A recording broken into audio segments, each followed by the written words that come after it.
Welcome to this CME on Pathophysiology and Diagnosis of Warm Autoimmune Hemolytic Anemia. I am Bruno Fattizzo, along with Irina Murakhovskaya, and we are thrilled to be sharing this educational material today. Here are our disclosures. So autoimmune hemolytic anemia refers to antibody-mediated red cell destruction with or without complement involvement. And it has an incidence of 1 to 3 per 100,000 per year and a prevalence of 17 per 100,000 people. Autoimmune hemolytic anemia can be classified by antibody characteristics. Warm autoimmune hemolytic anemia is the most common form and is seen in 60 to 70% of cases.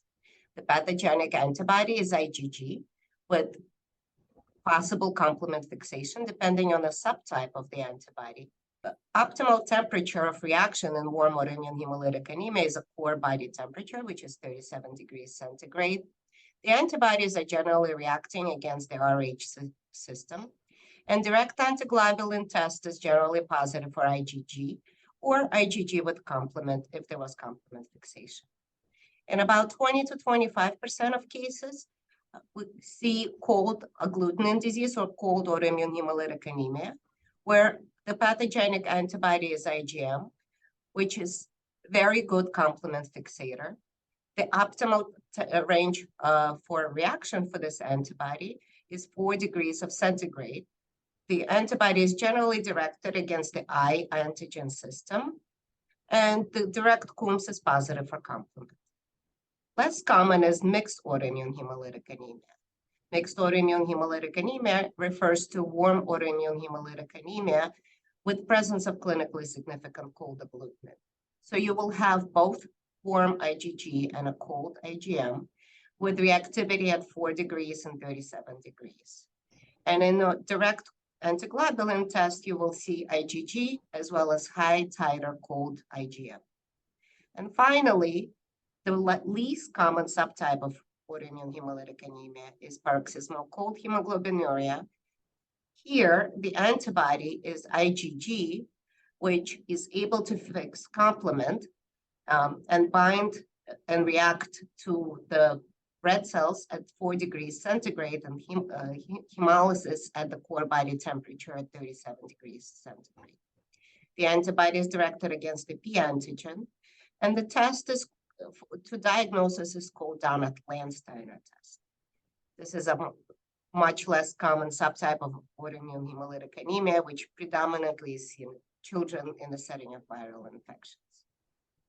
The pathogenesis of autoimmune hemolytic anemia consists of the breakdown of central and peripheral tolerance, which is due to either genetic factors, such as congenital syndromes and immunodeficiencies, with most common etiologies being autoimmune lymphoproliferative syndrome, or ALPS, common variable immune deficiency, IgA deficiency, or a Kabuki syndrome, which is characterized by mutations in KDM6A and KMT2D.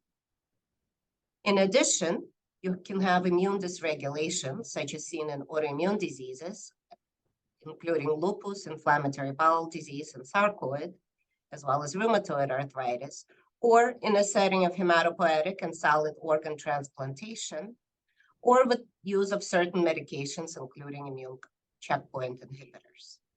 Environmental factors, such as acquired lymphoproliferative disorders or viral infections, also contribute to development of autoimmune hemolytic anemia, with CLL, non-Hodgkin's lymphoma, being the most common, with CLL being the most common cause of lymphoproliferative disorders associated with warm autoimmune hemolytic anemia, and non-Hodgkin's lymphoma and Hodgkin's disease being common, fairly less common. Viral infections, including HIV, hepatitis B and C, parvovirus, and more recently, COVID-19 infection, have been associated with autoimmune hemolytic anemia development as well.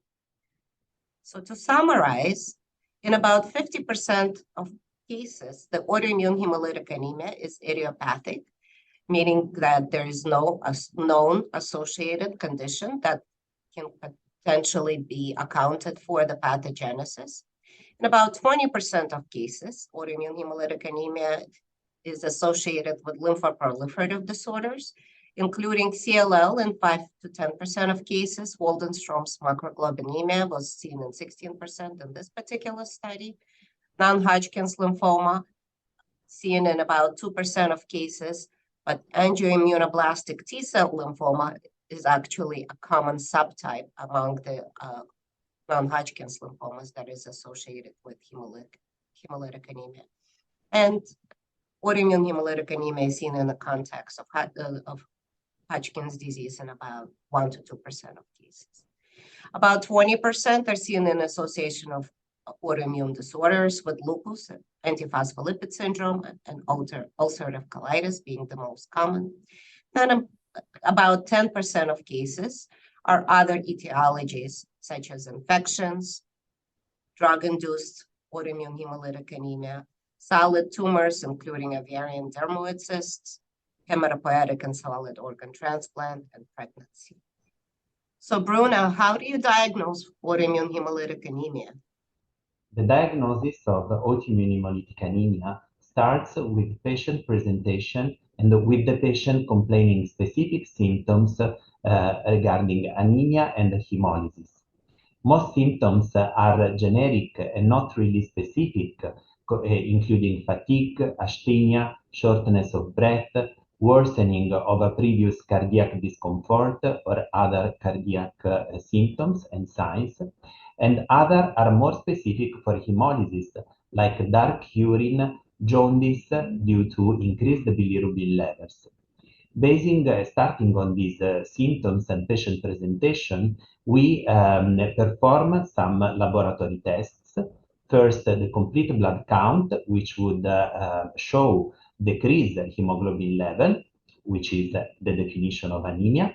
And then we also check for hemolytic markers, which include lactate dehydrogenase levels, bilirubin, particularly unconjugated bilirubin, the levels of reticulocytes, which should be reported as absolute number and not only as the percentage of red blood cells, and also decrease the levels of haptoglobin, which is a scavenger for hemoglobin and which would become reduced during active hemolysis. The degree of alteration of these hemolytic markers may be different across the various forms of autoimmune hemolytic anemia.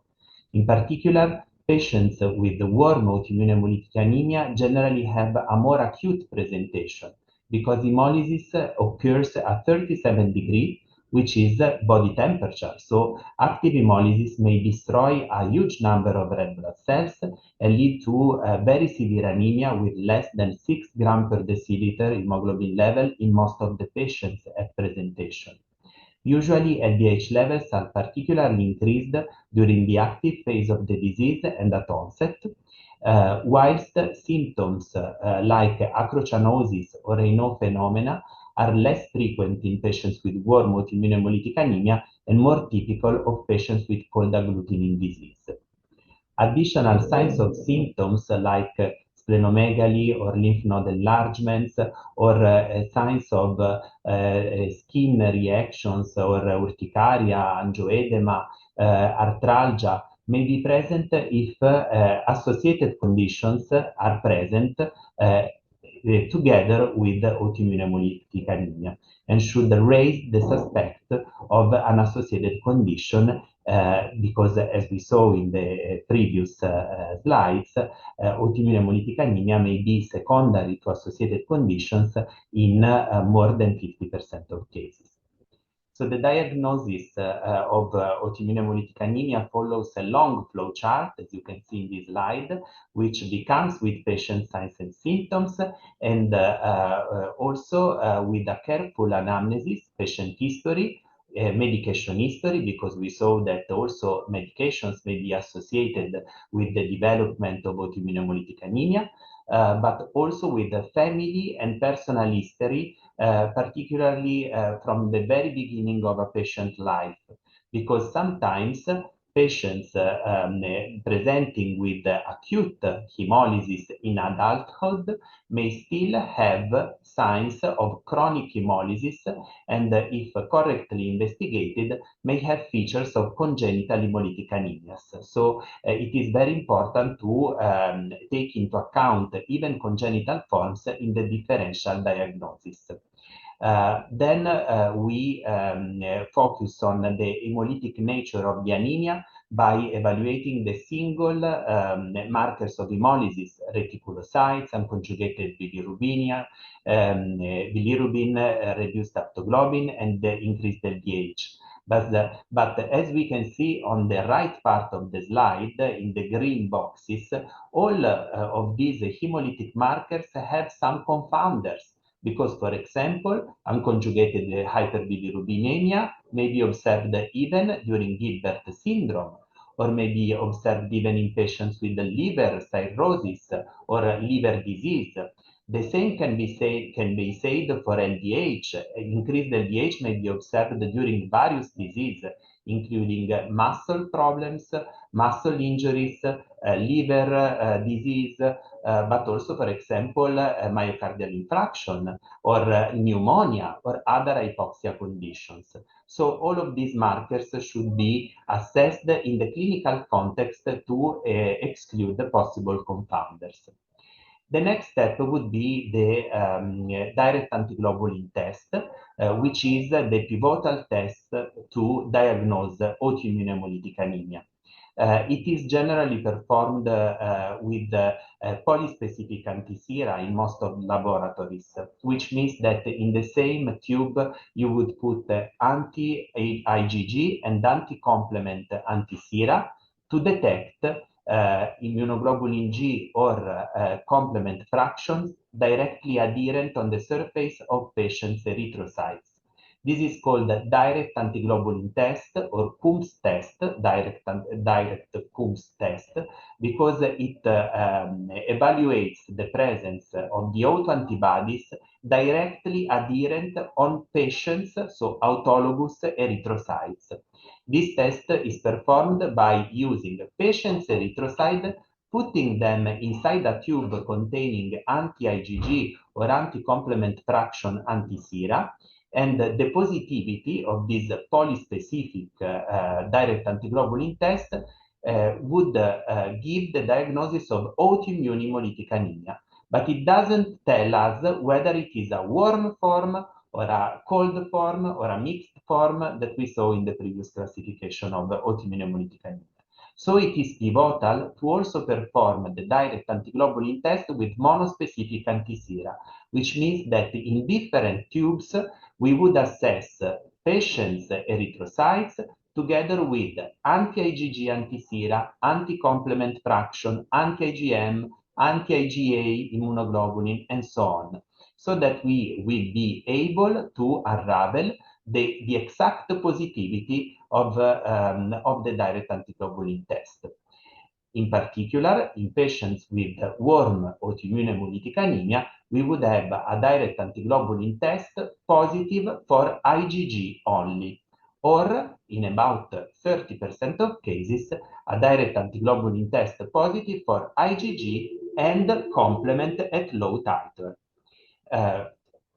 In addition, we can perform the indirect antiglobulin test, which is called the indirect Coombs test.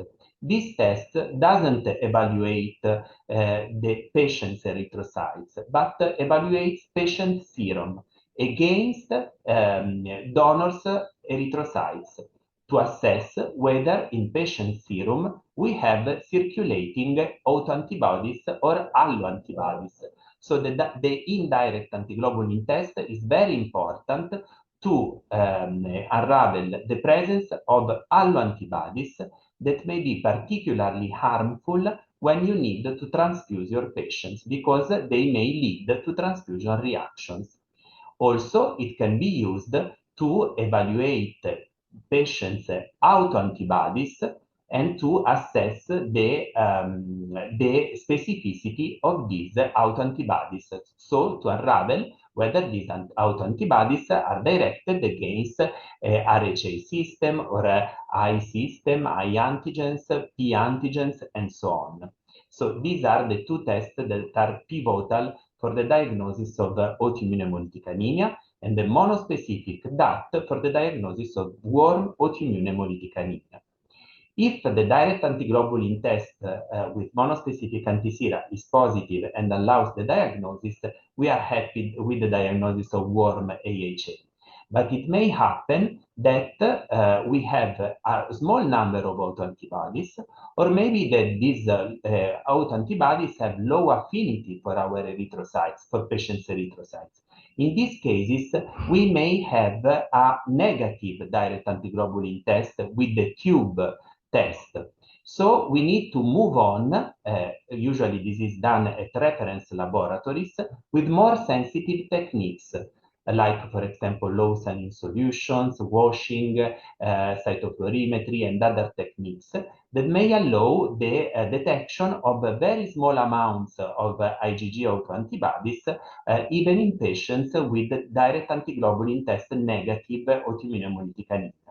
Even if we increase the sensitivity of the test, up to 10% of patients may remain negative at the direct antiglobulin test.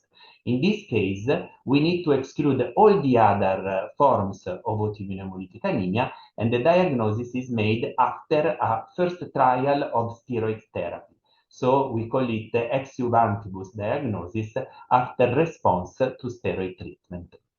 Next to the diagnosis, the parameters of the complete blood counts, as well as of hemolytic parameters at diagnosis of autoimmune hemolytic anemia, may give us hints about the severity of the disease, but also on the probability that these patients would relapse after the first line of treatment.